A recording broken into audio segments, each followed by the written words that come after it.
Bonjour à tous, ici Aquasanphi, vous êtes sur la seule chaîne qui parle de la pêche en apnée aux passionnés et aux débutants. Aujourd'hui nous allons faire un petit topo, une petite vidéo sur le bar ou le loup, sur son comportement, où le trouver et comment le pêcher. Voilà, juste un petit rappel avant, dans la précédente vidéo, j'ai parlé un petit peu parce qu'il y avait le choix pour l'achat d'un fusil harpon pour les débutants. J'ai oublié juste de leur dire qu'il faut, principalement, acheter un fusil avec une tête fermée. Pourquoi une tête fermée? Parce que d'une part, ça va permettre de guider la flèche pour armer. Des fois, on n'a pas trop l'habitude, ça sera plus sûr pour eux. Voilà, parce que si vous prenez un fusil avec une tête ouverte, vous allez peut-être avoir des difficultés à l'armer. Des fois, la flèche va se déboîter. Vous avez du mal un petit peu à mettre la flèche pour l'armer. Etc. Donc obligatoirement, principalement, prenez un fusil avec une tête fermée, vous serez plus à l'aise. Voilà, donc concernant le bar, je voulais juste vous dire aussi une petite annotation. Personnellement, entre le bar et la dorade, ce sont deux poissons que j'affectionne particulièrement, parce que déjà rien que de les voir nager dans leur milieu naturel, c'est des poissons vraiment splendides. Ils me procurent toujours une bouffée d'adrénaline très importante.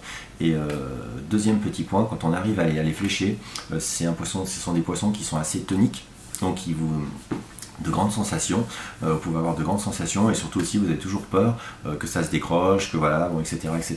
Donc c'est des poissons que je vous conseille d'essayer au moins d'harponner une fois de temps en temps, parce que c'est vraiment sympa. Voilà, alors concernant le bar.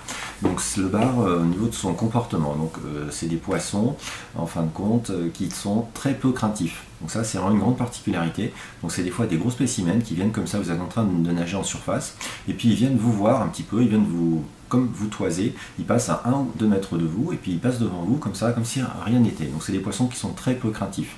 Hein, c'est pas comme les mulets où ils passent comme des flèches. Là, bien au contraire, il prend son temps, quoi, voilà, il vous observe, et puis il continue son petit bonhomme de chemin. C'est des poissons ce sont des prédateurs et des carnassiers, donc ils se nourrissent essentiellement de petits poissons. C'est pour ça peut-être qu'ils viennent vous voir, mais comme vous ne les intéressez pas, voilà, bon bah ils partent. Donc ça, je n'ai rarement vu de bandes de bars de 10 voire 15 individus. Le maximum que j'ai vu, je pense que c'est 3 individus, 3 gros individus, mais dans la majeure partie des cas, c'est toujours des individus solitaires que vous arrivez à voir, mais assez de grande taille. Voilà, pour les pêcher, donc c'est pas la peine de descendre très profond, en fin de compte, ils préfèrent entre 5 et 10 mètres de profondeur. Vous arrivez à en voir, ou des fois même dans des profondeurs beaucoup plus inférieures. Des fois dans 1 mètre d'eau, il y a des gros spécimens qui peuvent venir. Voilà, donc ça c'est au niveau de son comportement, et puis surtout dans où le trouver. Donc il y a 2 cas de figure pour le trouver. Donc comme ce sont des poissons qui sont des carnassiers et donc des prédateurs, donc ils aiment bien chercher les petits poissons, et les petits poissons ils les trouvent principalement au niveau des rochers. Donc soit vous avez une sorte de crique avec un peu de sable au fond, donc quand vous partez en direction des rochers, vous traversez une bande de sable, et là, certaines fois, vous voyez des poissons, en fin de compte, qui passent sous vous, donc des bars, entre 5 et 10 mètres de profondeur, et en fin de compte, ils vont vers ces rochers pour se nourrir. Donc là, vous arrivez à en voir, bon, c'est pas fréquent, ça arrive de temps en temps, voilà, donc je vous le dis, comme ça vous ne soyez pas surpris, vous me dites, ah ouais, t'as quoi Jean-Philippe, tu me dis qu'il n'y en a jamais dans le sable. Si, il y en a un petit peu, mais enfin, ils sont à 50 cm du fond, et puis vous les voyez pas passer comme ça, comme si rien n'était, tranquille. Des fois, un individu, 2 individus. Voilà, ça. Mais en fin de compte, ce poisson, 90% de chances de le trouver au niveau des brisants. Les brisants, c'est au niveau des récifs, quand il y a de l'écume. Quand vous êtes au niveau de la plage et puis vous voyez un petit peu comme un rocher un peu isolé, ou alors dans un coin d'une crique, et bien là en fin de compte, quand il y a des remous, ce poisson il vient obligatoirement se nourrir dans ces remous, parce qu'il y a des petits poissons, et comme c'est un carnassier, ben voilà, vous risquerez toujours de le trouver. Très important là, donc des gros individus qui viennent, qui vadrouillent, etc. Comment le pêcher? Donc il y a 2 cas de figure, soit vous êtes dans le sable, au niveau du sable à 5-10 mètres de profondeur, et puis vous voyez le poisson qui arrive un peu sous vous, donc là vous faites une coulée, et puis vous descendez, et puis hop, au niveau de la tête.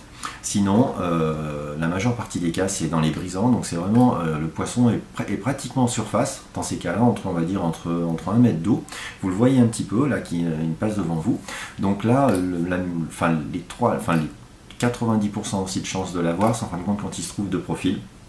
Si vous l'avez dans la tête, tant mieux pour vous, mais des fois, c'est comme c'est des gros spécimens, il passe devant vous, paf, au niveau. Si vous avez le temps de l'ajuster dans la tête, sinon, dans le corps.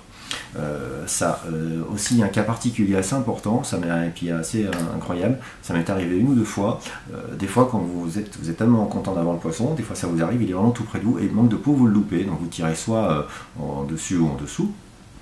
Et bien certaines fois le poisson en fin de compte il part pas, il est comme un peu surpris, il reste figé comme ça, il fait demi-tour et puis il vient vous voir comme ça, comme si, je sais pas, enfin incroyable. Donc là, si vous avez un petit peu une dextérité, vous essayez vite d'armer votre fusil une deuxième fois et vous avez une deuxième chance. C'est assez rare, ça m'est arrivé peut-être 1 ou 2 fois, comme ça, de tirer vraiment sur des gros spécimens, quelque chose que j'aurais jamais pu louper, mais j'ai tiré sous le poisson ou un petit peu au-dessus. J'étais tellement sûr de mon coup que ça arrive à tout le monde, hein. Donc voilà, et puis le poisson, en fin de compte, hop, il est comme surpris que vous l'ayez en train de que vous l'ayez loupé, et il vient vous voir une deuxième fois, il vous observe un petit peu, bien sûr il ne va pas rester 3 minutes à vous regarder, loin de là, mais voilà, donc, ou alors, un cas aussi, vous le loupez, le poisson il continue son petit bonhomme de chemin, comme s'il n'était pas affolé, bon là vous reprenez votre fusil, vous armez tout en papalement, et vous suivez le poisson. Et là, au bout d'un moment, vous avez peut-être une deuxième chance. Ça arrive aussi, voilà. Donc ça, c'est très important. Oui, ça c'est aussi important, lorsque vous allez harponner le poisson. Il ne faut pas vous faire mal, parce qu'en fin de compte, c'est un poisson. Quand vous l'harponnez, il ne faut jamais le prendre en fin de compte par la tête directement, parce que ce poisson, même quand il est harponné, quand il n'est pas mort, en fin de compte, il arrive à gonfler sa mâchoire, et en fin de compte, ses ouïes, il écarte ses ouïes comme ça, et au niveau de ses ouïes, il a comme des ouïes avec des petites coupes, vraiment, qui sont assez tranchantes. Donc, ne jamais le prendre par le dessus de la tête, même si vous l'avez au niveau de votre flèche, vous risquez de vous couper un petit peu. Donc, ce qu'il faut faire, c'est qu'il faut en fin de compte retourner le poisson et le prendre au niveau de ses ouïes, mais par le dessous de la bouche. Voilà, ou si vous avez un petit peu des gants ou des choses comme ça, vous arrivez à le prendre directement au niveau, vous mettez un doigt dans sa bouche et hop, vous arrivez à le prendre. Donc comme ça, c'est impeccable. Dernier cas de figure, ce que je voulais vous raconter, donc ça au niveau du poisson, voilà, comment le pêcher, etc. Oui, je voulais juste vous remercier parce que je me suis aperçu qu'en fin de compte, qu'on est 50, vous avez 50 abonnés sur cette chaîne, donc merci beaucoup, je pensais pas que ça marchait autant. Voilà, j'aimerais bien arriver à 100, enfin c'est mon objectif, je pensais déjà avoir une vingtaine d'abonnés, je suis super content, donc 50 je vous dis pas. Merci à tous, je vous dis à très bientôt, et parlez un petit peu de cette chaîne à vos amis, et puis continuez à me regarder, ça me fait très plaisir. Merci à vous et à très bientôt. Au revoir.